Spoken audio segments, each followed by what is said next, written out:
Ikaw na. Okay lang po ba nakaintindi po kayo ng Tagalog? Okay, so ano pong pangalan nila? LBBT. Ma'am LV, LV Vida, Elva Vite.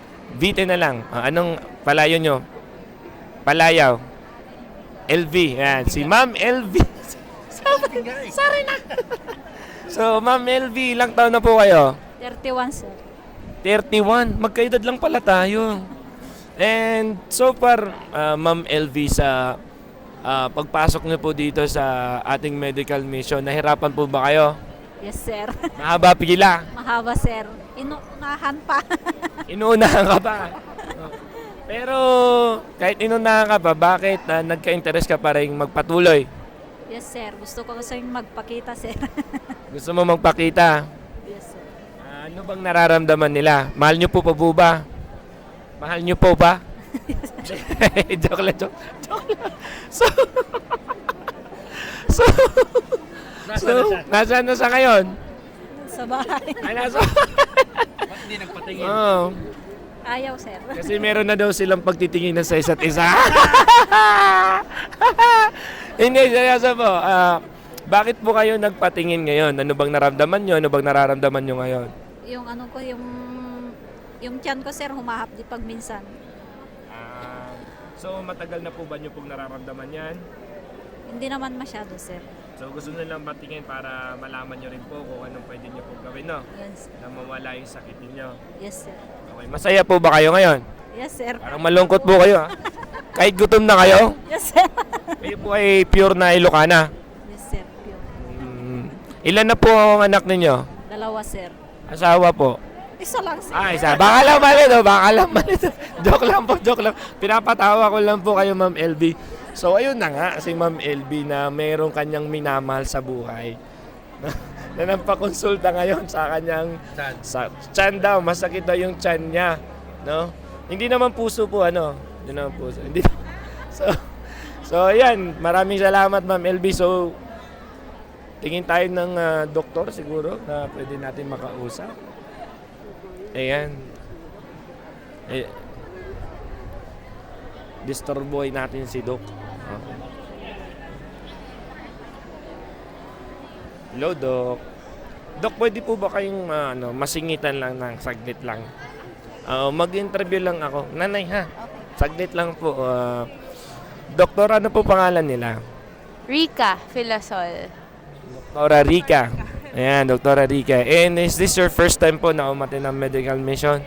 Hindi naman, pero for this foundation, first time. And so far po, sa inyong experience ngayon, kumusta po kayo? Okay naman. Maraming ginagawa. So, fulfilling yung feeling. Okay. Yan. So, nasa adult consultation po kayo, no? Opo, oo. And so far, ano po yung kadalasang mga sakit na nakita ninyo? Actually, ngayon, mostly mga musculoskeletal. Yun. So, Ano po mga sakit sa katawan, ganun. So, mga strain, mostly ganun. May mga gout din, may hypertension, ganun. Yan.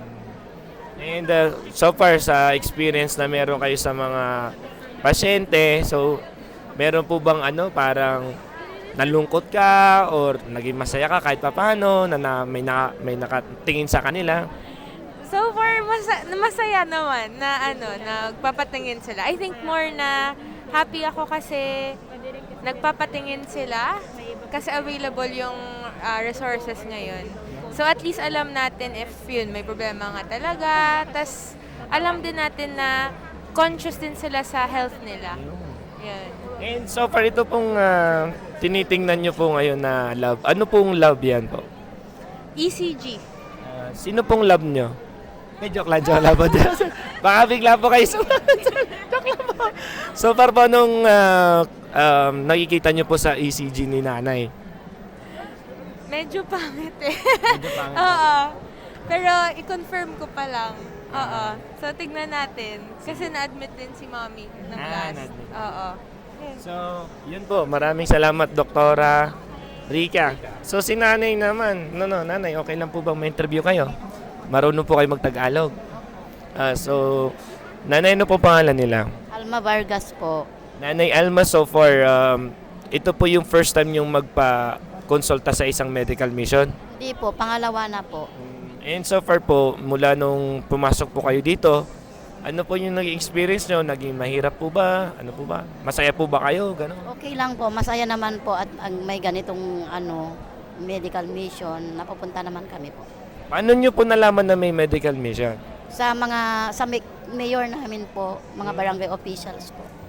So sila nag-invite sa inyo na umattend, no? Ayun, bakit po kayo nagpa-consulta na? Ano bang nararamdaman nyo or ano bang nangyari sa inyo? Lagi po akong naha-high blood po. Mataas ang presyon ko.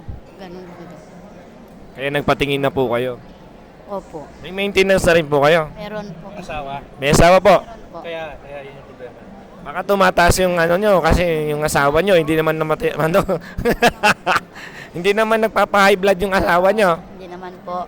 Mabait naman po. Namin po. Mabait po. Okay, yung mas nakaka-high blood daw kapag wala nang laman yung bulsa. Nakaka-high blood yun. Sige po nanay, I hope na makita na rin po ng maayos yung inyong sakit at magaling na rin po kayo. Thank you po nanay.